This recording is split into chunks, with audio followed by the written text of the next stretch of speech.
He's not president of the United States anymore, and I can't stand that. I really am disappointed, but we're going to be okay.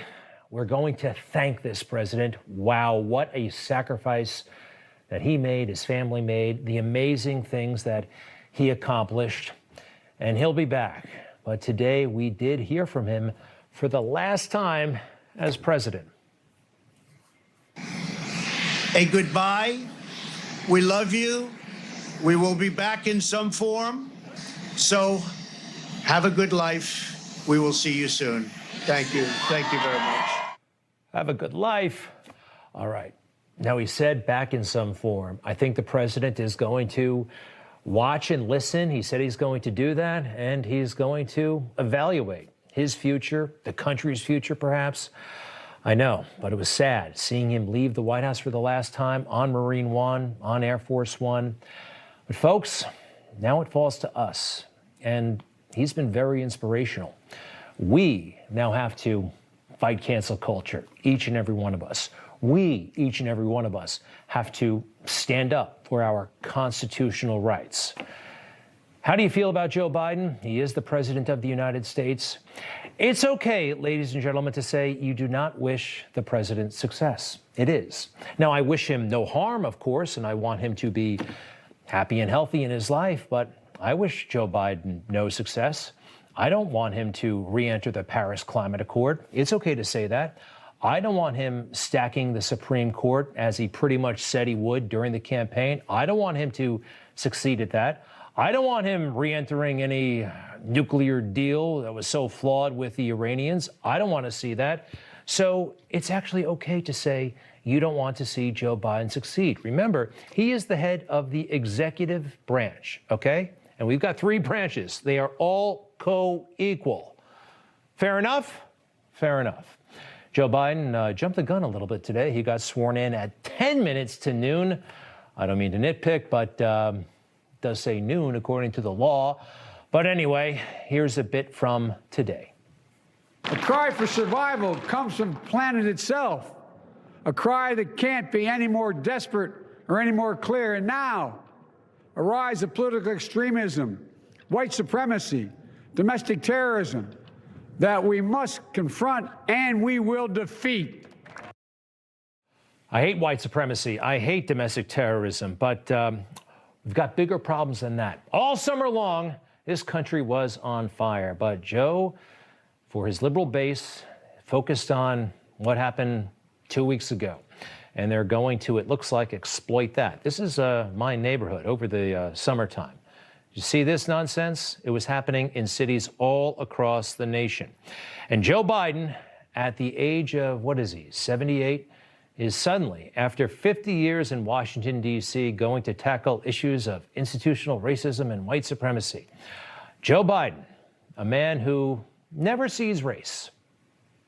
The first sort of mainstream African American who was articulate and bright and clean and nice looking guy. I mean, that's a storybook, man. Joe Biden in his late 60s marveling that there could be a bright, articulate, and clean African American male.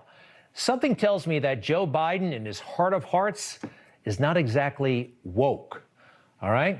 Joe Biden's been around for a long time. He's done a lot of business with all kinds of people in Washington, D.C. There was this from today's inaugural address as well.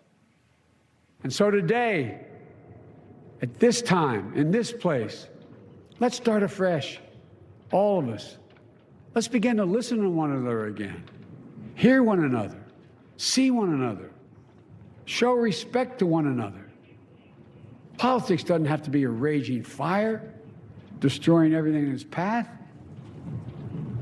Every disagreement doesn't have to be a cause for total war. And we must reject the culture in which facts themselves are manipulated and even manufactured. Joe wants a kinder, gentler America. Now that he's in office, now that the president has been impeached, now that he said all kinds of crazy things while he was campaigning, pretty angry Joe could be. You ever been to a caucus? No, you haven't. You're a lying dog-faced pony soldier. You said you were, but you're Why would you answer that because question? the question you want to put a lot of new Supreme Court justices, radical left. Will you Who shut is your, up, man? listen, Why wasn't his apology enough, Mr. Vice President? Why attack Sanders? Wait. Take your AR-14s and what? Okay, this is not okay. Hold on. All right. Hey, let's There's a lot of guys. Okay, am I being hard on Joe Biden his very first day in office? Maybe a little bit, because I was looking for two things today. Number one, to call off the impeachment against Donald Trump. That would have been great. He talks about unity. That really would have given me, hey, I would have said, give Joe Biden a chance. Wow, what a great thing to do. And also, get a hold of big tech. That is not his plan. In fact, there are creepy indications that Joe is all into big tech censoring you and me. Recent weeks and months have taught us a painful lesson. There is truth and there are lies. Lies told for power and for profit. And each of us has a duty and a responsibility as citizens, as Americans, and especially as leaders who have pledged to honor our Constitution and protect our nation, to defend the truth and defeat the lies. Who's to determine what the truth is? Joe, that is not your job. Excuse me, Mr. President, fair enough. That's not your job, all right? When the government gets involved figuring out who's telling the truth and who's not, that should be illegal. It's bad enough when private industry does it, as they recently did to Donald Trump, kicking him off Twitter. That was a creepy thing to do, especially when we all saw what Donald Trump really said. You guys are trying to say that he incited violence. He didn't. I know that everyone here will soon be marching over to the Capitol building to peacefully and patriotically make your voices heard. They're saying that he incited the riot, and they have canceled him because he said peacefully and patriotically march. Folks, I don't think anybody should be in the censoring business. The government, media, they're still trying. I saw Joe and Mika today. And Joe, by the way, Joe Scarborough, he's just a retired congressman who has a cable show. He is not the minister of truth, but he seems to think that he is. We have the president starting to speak. We're going to dip into this for as long as the president can manage to tell the truth. So Joe will decide when he's telling the truth and when he's not. Again, Joe Scarborough, retired congressman, happens to have a cable show, happens to be married to Mika Brzezinski. He should not have that power, okay? And certainly the government shouldn't have that power. And I think they're warming up to it big time. Folks, in 2018, 19, and 20, we've heard a lot of people talk about speaking their truth. Now, when I first heard about that, I didn't quite like it because I think there's the truth and then there's your truth, but there's actually some merit in speaking your truth. Take a look at this. If I'm just living in my truth and speaking my truth out of love, then that's all I can do. This was the best way to get my truth out there. I wanted to share more of my truth in this story. So much of my work is about speaking authentically, about telling my truth, about telling my story. You always told me to speak my truth, and so I'm trying to do that every day. All right, I think it's a little bit corny, but I actually think it's valid. Who am I to say what anybody else's truth is or isn't? That's up to individuals, okay? That's not up to the government, and that's not up to big tech. That's, again, why I was so disappointed in Joe Biden's speech today. He did not call for big tech to get off our backs. And also, I think it was a perfect opportunity for him to call on Congress to say, leave Donald Trump alone.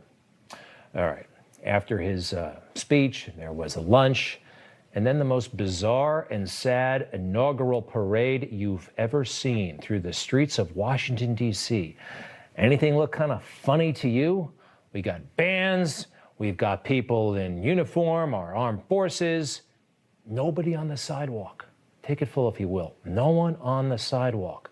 A parade that's safe for government leaders, the friends of government leaders, for soldiers, for their hand-picked entertainers, but is somehow not safe for the people, a soulless parade. You know, after September 11th, we all recognized that the government had to increase security everywhere.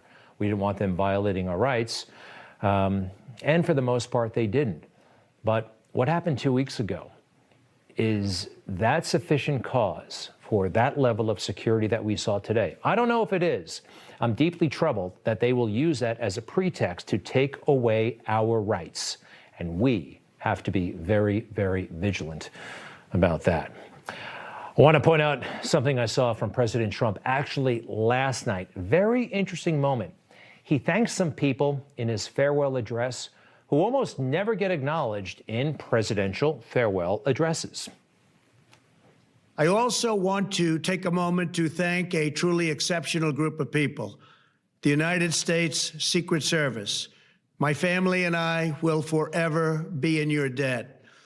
My profound gratitude as well to everyone in the White House Military Office, the teams of Marine One and Air Force One, every member of the armed forces, and state and local law enforcement all across our country.